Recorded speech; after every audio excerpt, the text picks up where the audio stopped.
Okay, hi everyone. I'm Jessica Azulay. I'm the Executive Director at Alliance for a Green Economy. We're a state-based organization working on energy policy in the whole state of New York, trying to transition to renewable energy in all sectors, the electric, building, transportation, et cetera. And we're headquartered here in Syracuse.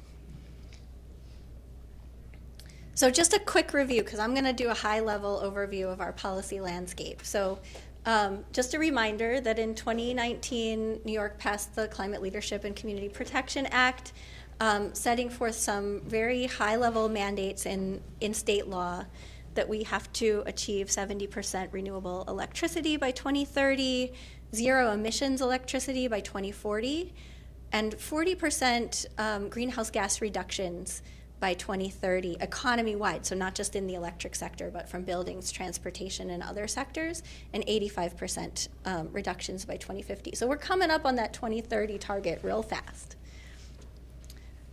And just a quick note about where our greenhouse gas emissions in the state come from now. A lot of times we think of electricity as the place we need to focus, and it doesn't mean we don't focus there. We do. But we have other sectors that are really contributing the vast majority of our greenhouse gases and our air pollution that's affecting residents' health.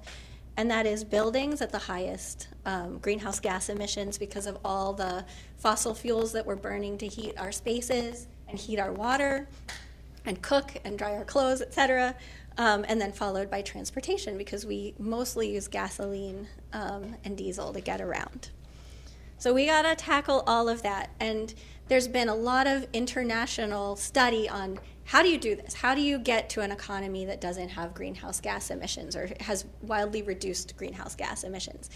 And pretty much experts agree on a general pathway, which is first try to use as little energy as possible by insulating, using energy efficient appliances and light bulbs, conserving energy, getting your energy use down.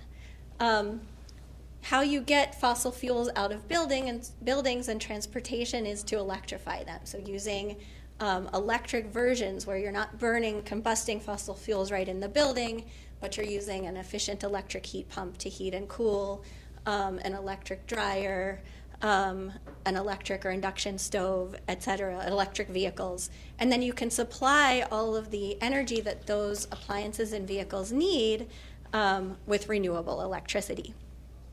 And then, of course, people ask, what do you do when the sun doesn't always shine and the wind doesn't always blow? How are you going to actually power all this stuff?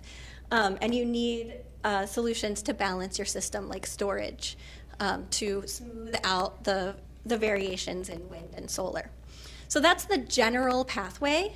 And in New York, we have coming out of the climate law, a scoping plan that lays out the pathways, potential pathways for New York and the plan for New York to do that. And it's no surprise that our state climate law and the scoping plan coming out of our climate law really does follow that general pathway that international and national experts say it needs to happen in order to decarbonize the economy. So this is the scoping plan, which was built by a 2-year public process with public hearings and experts from different sectors coming together, and a climate action council that was appointed by the governor and the legislature that had experts and scientists and all kinds of people. This was a big public process. And it laid out a few different pathways that we could follow to meet our climate goals. They're all kind of similar, so I just picked one. The other ones are not that different from this. And as you can see, it does kind of follow electrifying our transportation and our buildings and really making sure that by 2030, new sales of heating equipment and vehicles are electric, so that we're really transitioning our homes and then getting our electricity largely from renewable energy. So this is the plan. And now our job is to implement this plan, and of course that's where the real work starts and the hard part. If you take away one thing about this, take this away. Because there's the question of how are we going to pay for this? all this transition is going to require investment. But the cost of not making the investment far exceeds the cost of the investment. And the analysis that was built around the scoping plan says the cost of inaction exceeds the cost of action by $115 billion in New York. So we can't afford not to act. We need to make these investments. And there are a lot of benefits to making these investments, and this is why we passed the climate law and why it's in our interest to implement the climate law. $50 billion to $100 billion in health benefits from improving our air quality, from not burning stuff anymore and breathing in the air from doing that. 211,000 new jobs by 2030. The building sector is a big piece as we electrify the building sector, our heating, weatherize our buildings. It's a huge piece of the jobs. And keeping our dollars in state, because a lot of the money that we're spending on energy for that gasoline and the natural or fracked gas is going out of the state, right? And so keeping those dollars in state by installing energy efficiency and energy efficient appliances and then generating our electricity in state means a lot of economic development for the state. I just wanted to highlight one additional mandate that has been passed by the legislature since the Climate Leadership and Community Protection Act was passed, and that's the All Electric Buildings Act, which you may have heard about because there was a lot of public controversy around this. And I just want to make sure that folks know what this bill does. This is about new construction. This doesn't address existing buildings, but making sure that when we're building new buildings, we're not putting fossil fuels in them. We're using heat pumps and electric appliances for our energy needs. It starts in 2026 with the smaller buildings. In 2029, the requirements go onto the larger buildings, and there are a lot of exemptions in the law for things that were considered to be harder to electrify or may take longer to electrify, like restaurants, hospitals, factories, agricultural facilities, et cetera. There are also some waivers if the electric grid isn't ready, and emergency generators are also allowed to be run on fossil fuels. And right now, the Building Codes Council is in the process of figuring out exactly how to implement this law into building codes.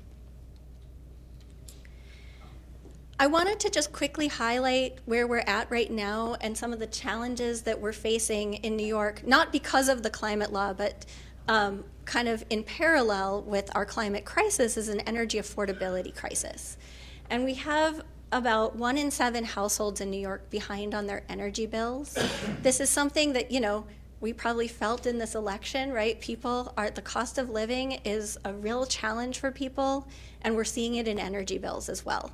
The crisis is impacting 1.2 million families in New York who owe collectively $1.3 billion to our energy utilities, gas and electric utilities.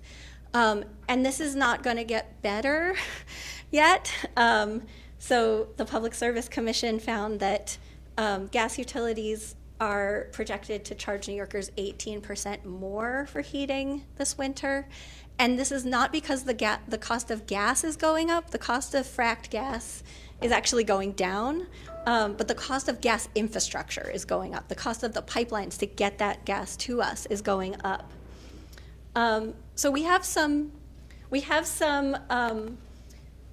opportunities as we implement the climate law and try to move to other legislation to help us implement the climate law to address energy affordability. And this can be a real benefit to our community and to all the residents who live here and across the state. So one is energy efficiency, right?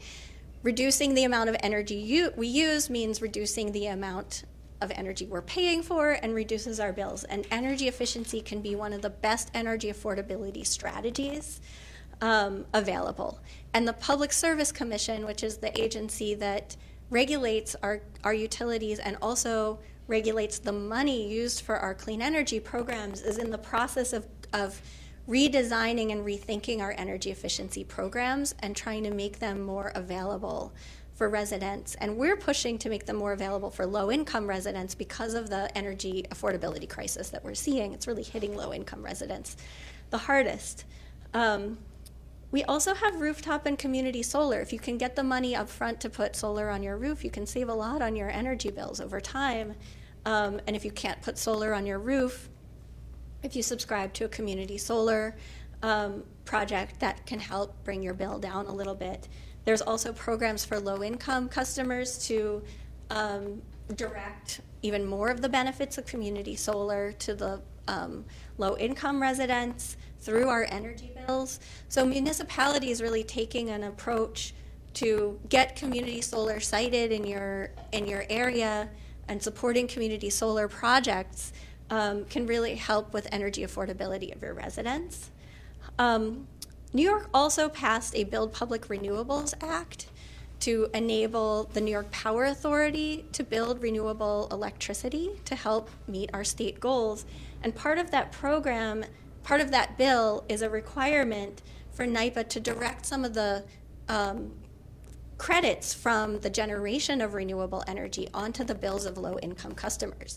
So if we can help NYPA build those projects, there will be a direct benefit for energy affordability in our communities, because some of the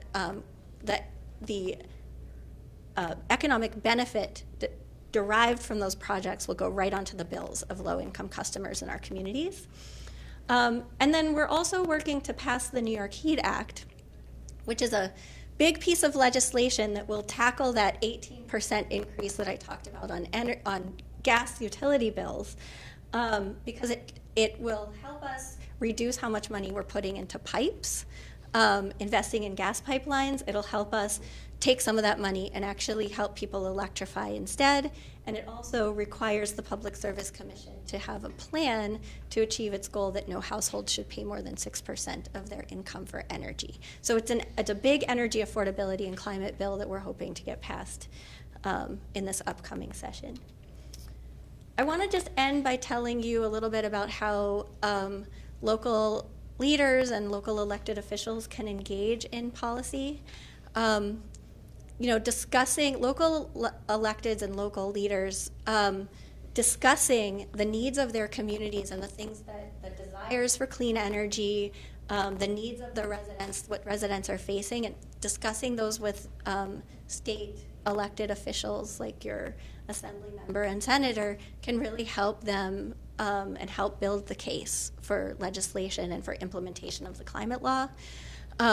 You can also intervene in the Public Service Commission proceedings that are dealing with how does the public money get spent on energy efficiency and renewable energy? How are those benefits directed? What residents get them, making it easier for residents? And there's many different proceedings at the Public Service Commission that would really benefit from the involvement and the voices of local electeds.